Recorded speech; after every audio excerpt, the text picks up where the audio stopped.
اساس گفتگو سورہ مبارکہ فجر ہے۔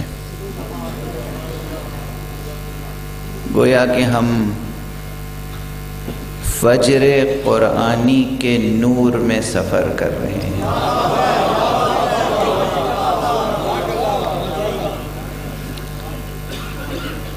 سورہ فجر فجر قرآن ہے، اور اس کے نور میں ہماری فکری گفتگو، ہماری روحانی گفتگو، ہمارا ایمانی سفر جاری ہے۔ فضائے سورہ فجر میں گفتگو ہے، اور اس گفتگو کے لیے رہنما ارشاد حضرت صادق آل محمد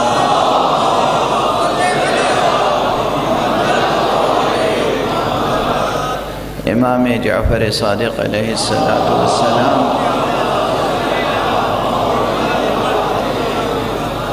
کا یہ ارشاد گرامی ہے کہ آپ نے فرمایا سورہ فجر سورہ حسین ابن علی ہے۔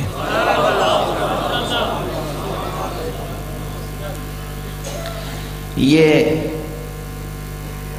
حضرت کا ارشاد بے انتہا غور طلب ہے،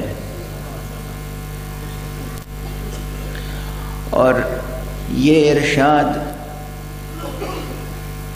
کم از کم دو حیثیتوں سے ہمارے علمی اور فکری اور تفسیری اور تأویلی اور ایمانی سفر کو متعین کر دیتا ہے۔ یہ ارشاد ہمیں یہ بتاتا ہے کہ حسین کی شخصیت کو سمجھنا ہو تو سورہ فجر کے آئینے میں سمجھو۔ یہی ارشاد یہ بھی بتاتا ہے کہ سورہ فجر کو سمجھنا ہو تو حسین کی شخصیت کو سامنے رکھ کر سمجھو۔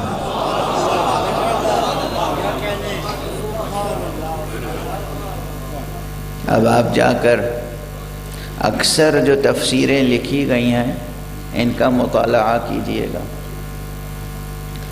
آپ دیکھیں گے کہ تفسیر شروع بھی ہوتی ہے، ختم بھی ہو جاتی ہے، اور کہیں دور دور تک حضرت ابو عبداللہ حسین علیہ السلام کا کوئی ریفرنس نہیں آتا۔ کیا ستم ہے، کیا ظلم ہے، کیا ستم ہے۔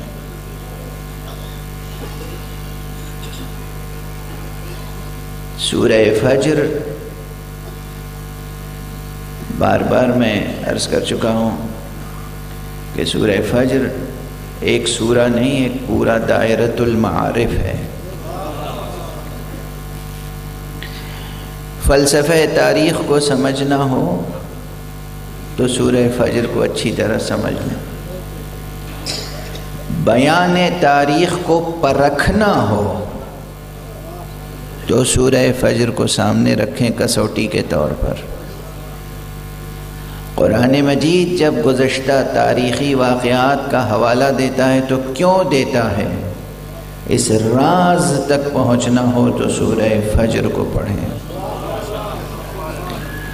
ماضی کی تاریخ سمجھنے کے بعد مستقبل کو اور حال کو کیسے سنوارا جا سکتا ہے، اگر اسے سمجھنا ہو تو سورہ فجر کا مطالعہ